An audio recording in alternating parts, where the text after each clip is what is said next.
today we're going to start off with a familiar face here at the CeBIT Global Conferences. I'm really happy that he is back with us. Every year he comes on stage and he gives us a lot of mind and brain food, a lot of things to talk about, and he has promised to do that again this year. He is the Chief Research Officer with F-Secure. His name is Mikko Hypponen, and I am very happy that he is with us again this year. Please give a round of applause to Mikko. Mikko, come on the stage. Good morning.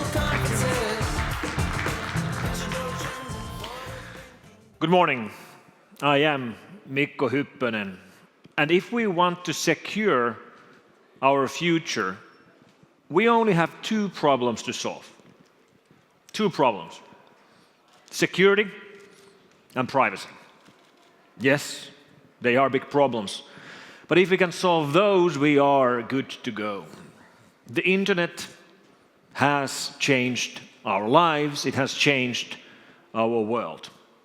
And the internet is being threatened to risks to our security and to our privacy.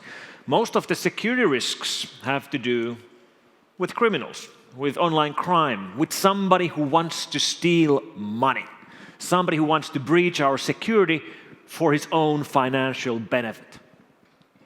But the privacy problems that we are faced are quite different. Privacy problems in our daily digital lives come mostly from companies that are not breaking the law when they are breaching our privacy. They are breaching our privacy completely legally because we let them to, because we like our free lunches, we like using free services and products. And because of that, we click on every single end-user license agreement and agree to give away our data, to give away our location, to give away our communications. I'm talking about companies like Google and Facebook, companies that make billions in profit every year without selling anything at all. I mean, you don't buy their products. You don't pay for the services you use with money. You pay with your privacy. And it's mind-boggling how big a business that has become. In fact, it's mind-boggling that the main way we pay for goods and services and products online is not with money, but we pay with our locations, with our communications, with our privacy. It doesn't have to be that way. It's quite surprising that that's the way it turned out to be. How come there's no easy way for us to pay for content online? The easiest way there is paying with ads, which means paying with profiling, paying with our privacy. There's no easy way for us to do it, which is really, really weird. How come there's no functionality in our browsers which would allow us to pay small transactions easily for content as we consume it? It's 2015, we still don't have it today. It is quite surprising. The internet has been with us for quite a while. Last week was the 30th birthday of the oldest .com domain. The oldest .com in the world is called symbolics.com. Symbolics used to be a company which was making Lisp programming language compilers. So they were the first ones to get a .com domain. And I was having a chat about that with one of the younger analysts in our labs. And we were talking about that, this domain has been around since 1985. 30 years, 1985. And he was a little bit confused. 1985, because the web became commonplace in 1995, 10 years later. So what were you doing on the internet before the web? He was a little bit confused about, like what was there on the internet before the web? And of course, he had no idea because he didn't really live through that time. But of course, the internet was pretty big and pretty useful already before the web, with services like email. Of course, you need domain names to be able to send email, or file transfers, or chat, IRC, things like that. But of course, the web became the big thing. Web changed the way internet is accessible to everybody around the world, and the web changed our world. And the web also changed the world of computer security. Every year we see an increasing rate of new online attacks. We see that very clearly in our labs in the amount of new samples that we are receiving to be analyzed and in which we find new malware every single day. And right now, today, we are seeing more new malware than ever before in history. We are seeing hundreds of thousands of samples being sent to our systems. We're already seeing thousands of daily samples that are mobile malware samples. And every single day we have billions of requests coming from users all over the world trying to confirm whether a website is safe to go to or whether an executable is safe to execute. And the reason why these numbers are growing so quickly is that online crime keeps on growing. Online crime is probably the most lucrative part of IT business. I also believe that all of the fast-growing IT areas, computer crime is growing faster than anything else. So if you want to be in growth business, you probably should go to the life of crime, IT crime. And these guys make their money in any way they can, whether that's banking Trojans to steal money from online bank accounts, or keyloggers to gain access to credit card numbers and passwords, or ransom Trojans which will lock your systems. It doesn't matter as long as they make their money. And ransom Trojans have been a particular problem for the last 2 years. One example I want to highlight here is a fairly new family of ransom Trojans called the CTB locker. It works in a very similar fashion as the most popular ransom Trojans. You get infected, typically by browsing to a website which has an exploit which will infect your system, or by getting an email which has an attachment which will infect your system. After that, it's going to encrypt your system, and then it will demand a payment.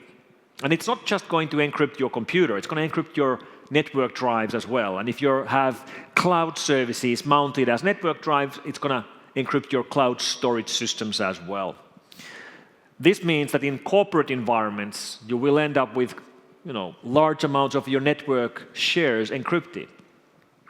And the payment is always done with Bitcoin. Bitcoin has become the cash of the internet. This is the way online criminals move money. Just like real-world cash is preferred by real-world criminals, Bitcoin is the online equivalent. Just like in the real world, for example, almost all of the drug trade is done with cash. It's kind of hard to buy cocaine with a credit card. You pretty much have to pay with cash, I believe. However, it doesn't mean that cash would be illegal. I mean, we all have cash in our pockets. It's just something that could be used for good or it could be used for bad. Well, exactly the same thing applies for virtual currencies or currencies based on math or cryptocurrencies in general, including Bitcoin. But we do run into Bitcoin in many different ways in our lines of business. Now, regarding this particular Trojan family, CTB locker, there's a thing called AMA, Ask Me Anything. Ask Me Anything means a thread, a discussion thread on the service Reddit. And it's a thread where typically a famous person gets online and explains who he is and what he does, and then he allows people to ask him anything. For example, Barack Obama has done an AMA. Elton John has done an AMA. Ask Me Anything. Well, 2 months ago, one of the guys running CTB Logger did an AMA. He went to Reddit and he told, hello, I'm an online criminal. I infect people's computers and I encrypt them with the CTB Logger, and then I ask them to pay in Bitcoin in order for them to get their files back. Ask me anything. And that turned out to be a very interesting AMA thread. People were asking him about the particulars of how he works and how he actually infects the computers, how does he move the money around, how much money is he making, and so on. One thing he mentioned is that he's made around $300,000 with his operations, which is a nice sum of money, especially considering that this guy, turns out from his AMA, is not the guy who created CTB Logger. Turns out that CTB Logger is actually an affiliate program. There's a Russian gang who actually wrote the Trojan, and then they are reselling the Trojan to other guys, including this guy who was doing the thread on Reddit. He's simply a customer. He's bought the Trojan, then he's bought an exploit kit, and then he's infecting people's computers and making money out of it. And there are dozens, if not hundreds, of affiliates like him. So it's become an affiliate model ransom Trojan ecosystem, if you can believe. Why are the criminals operating with the affiliate model? Because now the guys who have the actual knowledge, who can actually write the Trojan, now they are most likely not breaking the law. They're just writing a Trojan, but they're not infecting anybody. They're not encrypting anybody's files. They're not asking for ransoms. None of that. They simply sell the product to other people who then do the actual crime. And this is the way they try to distance themselves from the actual crime being done. And we have seen this affiliate model before. We've seen it with some of the largest banking Trojan families, including Zeus, which are also coming from Russia, which are also being operated with the affiliate model. The same thing applies to most common exploit kits. Ask me anything. I'm a ransomware affiliate marketer. And these ransom Trojans don't just target computers. We have, of course, seen them mostly on Windows computers, some of them on Mac OS X computers. But we have already seen the first ransom Trojans which target mobile phones, smartphones, including the Reveton family, which claims to be the cops. It claims that, hello, this is the police. Your phone has been locked because you have illegal content on your phone, like illegally copied movies or something like that. And we've also seen the very same model on smart TVs. Here's a smart TV made by LG, locked by another Trojan, which claims to be the cops. And you haven't paid your TV tax. Now you have to pay a fine if you want to continue using your smart TV. And let me tell you a secret. When somebody speaks to you about a smart device, what you should be thinking about is an exploitable device. Smart means exploitable. A smartphone means an exploitable phone. A smart TV means an exploitable TV. And we can take this further. For example, a smart car is an exploitable car. And when we move further into the world of the Internet of Things, I suppose the most useful way of thinking about future risks regarding the Internet of Things is through the motives. Like, why would an attacker attack a car? Why would an attacker attack a smartwatch? Like, what's the motive? And by the way, this smartwatch right here is a smartwatch made by Huawei, released 2 weeks ago at Mobile World Congress in Barcelona. I have to tell you, it's the prettiest smartwatch I've seen. Also, quite remarkably, it carries a quad-core processor and has 512 megs of RAM in a goddamn watch. So these are becoming quite interesting. They are becoming computers, which means they can technically be targeted by online attackers. But we return to the same question. Why would somebody hack a watch? Why would somebody hack a car? Where's the motive? How are they going to benefit? Sure, if you can hack a car, you might be able to, shut down the engine or break the car or maybe even steer it off the road. Sure, you probably, maybe could do that, but why would you do it? Like, what's in it for you? The most common online attacks always end up with money. Like, if you can make money with your attacks, then the attacks will become commonplace. Just that somebody can hack your smart fridge or smart toaster doesn't mean that they will, unless they can somehow benefit out of it.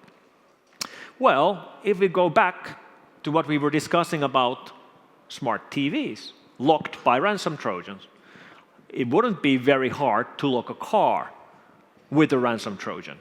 So your car won't start until you pay a ransom fee, or your watch won't work until you pay money to get it back and running. Perfectly doable. We haven't really seen these, but there would be a model here which would work. So there are some attacks against the Internet of Things, which actually would make sense from the point of view of the attacker. Most of the risks you hear about regarding the Internet of Things don't really make much sense, like somebody taking over your smart car and driving you off a cliff and killing you. Like, why would they do it? Why would a random hacker kill you? They are not interested in that. And by the way, it's also illegal to kill people, right? But if somebody can make money with attacks like these, it's much more likely to happen. Another scenario, which we have already seen regarding the Internet of Things, is simply stealing computing power.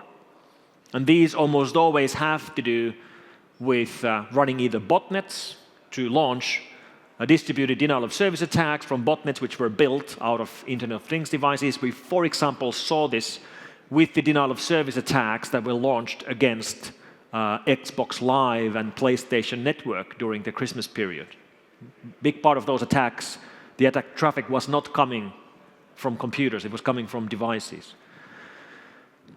And we have also seen the idea of stealing computing power from IoT devices to mine for cryptocurrencies. So we get back into the world of Bitcoin, or actually not Bitcoin, because that's too hard to mine with anything else than purpose-built devices, but mining alt currencies like Litecoin or Dogecoin, and then converting them to Bitcoin, and then converting them to dollars, or actually most typically rubles. So the Internet of Things is absolutely happening. It's already here. And the attackers are looking for ways to make money out of it. If they can make money, we can expect attacks against it. Now, if we want to solve the problems of security, we have to be able to secure these things. We have to be able to build in better security into our devices. We have to be able to work better together with the security vendors and the companies that build things like these. The thing that worries me regarding IoT security is that security is not the most important thing when you build an internet-connected device. Like, a toaster or a fridge or a microwave oven. It's not being built by a traditional computer company. It's being built by companies which specialize in building household devices. And the cheapest devices will outsell the more expensive devices, which means security will never be the main design goal of any of these companies. The other problem we have to solve is privacy. I already spoke about companies that are interested in breaching your privacy to make money out of it. There's another risk to our privacy, and that's governments. When the internet was young, governments and powers that be ignored it. They didn't see the importance of the internet. They could not have cared less. Now that has changed. Today, the politicians and the governments understand the importance of the internet very well. That's why they want to control it, and that's why they want to use it for their purposes. And that's why we are seeing problems like global surveillance, collecting information about us, the internet users. And the thing that worries me most about global online surveillance is this idea of collecting it all. This was discussed yesterday by Glenn Greenwald and Edward Snowden on this very stage. The idea of collecting it all, collecting our information today just because they can for no particular purpose. You don't have to be a person of interest, but your communication or your location information can be collected and saved just in case you become a person of interest in the future, 10 years from now, 20 years from now. Then they can go back and look what you've been doing and find some dirty laundry from your past. And you will be able to find dirty laundry from anybody's past if you save everything they do. That's what worries me about governmental surveillance on the internet today. And governments have become one of the main players we fight. Governments write malware. Governments do online attacks. Governments breach security all the time. And it's not really a fair fight between the attackers and the defenders when the attackers have governmental level resources and the defenders are private companies. It's becoming very, very tough. And we see this all the time. We see this, for example, with the malware we've seen coming from Russia over the last couple of years. Just over the last 12 months, we've analyzed 3 families of malware, which we believe to be coming from the Russian government, where most of the targets have been in one country. And that country is Ukraine. So it's easy to see why Russian government, Russian intelligence, and Russian military intelligence would be interested in breaching the security of targets in Ukraine in the middle of this crisis. The internet is a reflection of our real world. Any crisis we have in the real world will today have a reflection effect in the online world. And this is a prime example of that happening right now. We also see this with the attacks coming from China. In fact, the very first Chinese attacks were already seen 12 years ago. Chinese were the first to do these attacks, or at least the first to get caught for doing targeted attacks online, doing espionage with malware. I'll give you one example of the kinds of attacks we see from China.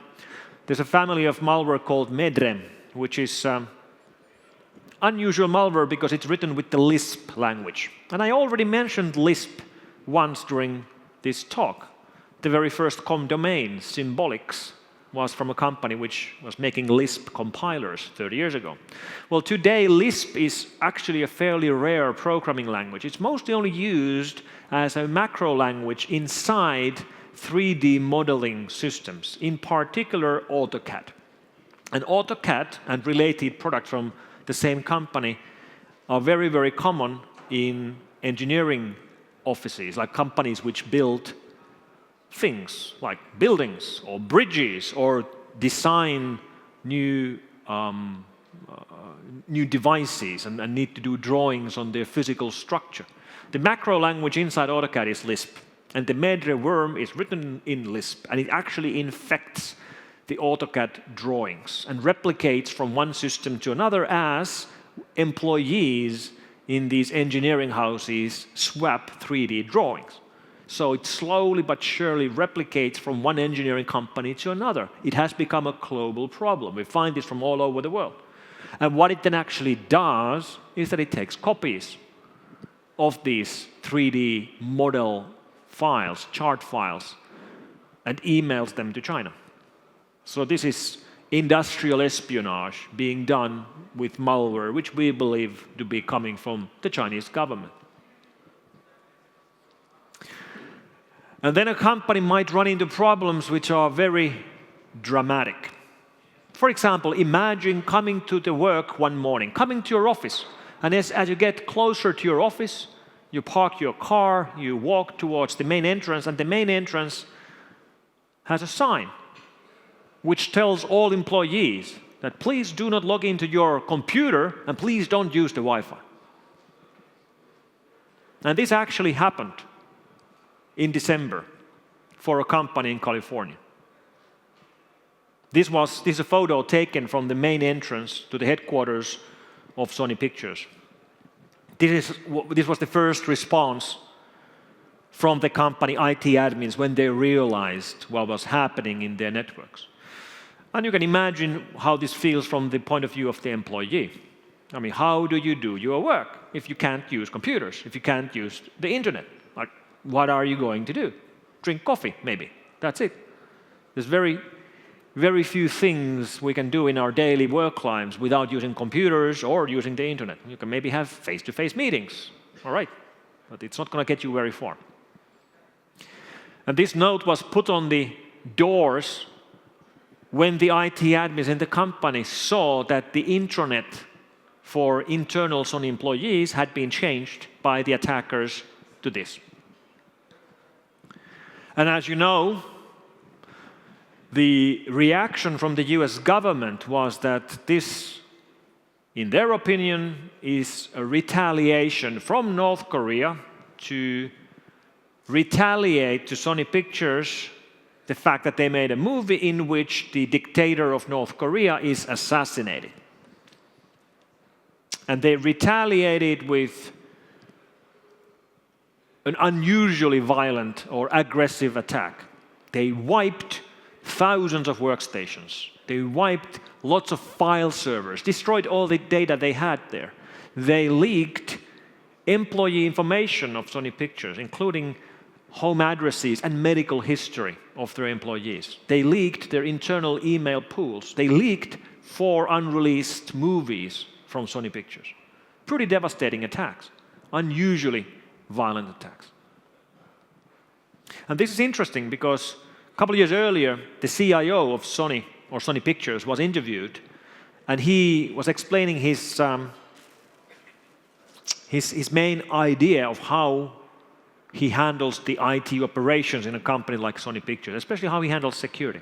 He was speaking about how his task is to balance the investments into security, to make sure they don't overinvest. So he gave an example of this. So, for example, to harden a legacy database against a breach might be very expensive. It could cost $10 million to do it. However, if they get breached, the cost of that breach might only be $1 million. So it makes no sense to secure it. That's the quote he gave. He is no longer the CIO of Sony Pictures. And I think the attack that Sony Pictures suffered showed very clearly just how bad the end results might be. And you might easily underestimate the damage that could be done by an attack. But we security people still had a hard time believing the claims from US government that this is North Korea. We were asking for evidence, like, how do you know that it's North Korea? And US government was saying that we just know, trust us, we know it's North Korea. We can't tell you how, but we just know it's North Korea. And then we eventually learned how they knew, based on an article released on New York Times on the 18th of January, in which New York Times explains that US government knew it was North Korea because US government had hacked into North Korea 4 years earlier. So they were inside the North Korean networks, watching as these attacks were planned and executed. So now the story changes from, oh my God, look at these North Koreans hacking our networks here in USA, and it changes to a new story, which is, oh my God, look at these North Koreans hacking our networks here in USA, and by the way, we know because we hacked them 4 years ago. So we are living in completely new world. We are living in a world where we have greater and greater challenges to solve the two problems, to solve the problem of fixing our security and fixing our privacy. Thank you very much.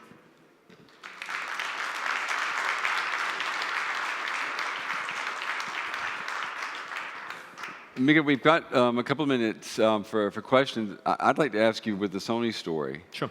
That article that you showed, I remember reading that and thinking, well, what does all of that mean in terms of us watching each other, surveying each other? And does it mean that the NSA allowed the Sony hack to take place? One, and if that's the case, then how do we really know if an attack is an attack, if it's not some type of pre-planned event to look like an attack? You see what I'm saying? I mean, it's almost like being paranoid about what's going on. But I mean, that's what you are insinuating here is where we're headed. The article doesn't go into details. They just explain that they had inside access, they've had it for years, and they were able to watch it unfold. Yeah. Now, the question, why didn't they warn Sony? Well, then they would burn the information. They would risk leaking the information that they're inside there. They were already inside. They're already inside there. And that's, of course, the most valuable thing. Right now, they probably are, maybe they're no longer inside. Maybe it was burned because of the New York Times article, and maybe they went through the network and made sure they're out of there now. So it's very valuable for intelligence agencies to be able to operate for years without the enemy knowing that you're in there. Yeah. So that's the reason. This brings me back to what I asked Glenn Greenwald yesterday is journalists, the more we expose, are we actually doing ourselves a service by exposing everything, or are we not driving the NSA agencies that will always be technologically superior to what you and I can do? Are we not driving them to levels that are even more complex and even more capable of surveying than they are now? Maybe we are, but I don't really see any other alternative. The alternative would be that we would just shut up about what Right. intelligence agencies are doing. And we don't want to do that either. We want to have as much as possible of this in public discussion, because these are very, very big decisions. We are the first generation that really is living their lives online, Right. which means we're the first generation whose lives can really be controlled through a whole of our lives. And we don't really understand what it means. And we should have that discussion right now, when we still can change these things. Yeah. We've got time for one question. Is there a question out of the audience? Anybody got a question for Mikko? All right. Oh, right here. This gentleman right here. Can we get a microphone to the gentleman here? Thank you for the presentation. I have just one question. Why are we sure that North Korea is causing that? Also, there is no evidence, just an article in a magazine, for example. And why cannot that be also a huge propaganda that wants to demonstrate to the bad guys also this is not the case? Well, you know what? I'm still not 100% convinced myself that it was the North Koreans, but at least that story explains all the missing pieces. If that's true, that's how they knew, and that's why they couldn't say what they knew. I still don't really know it for a fact. It's quite likely we will never know the full story here. All right. Mikko, thank you very much. Let's give him a round of applause, Thank you. everybody. Thank you. Sure. Great presentation. Thank you.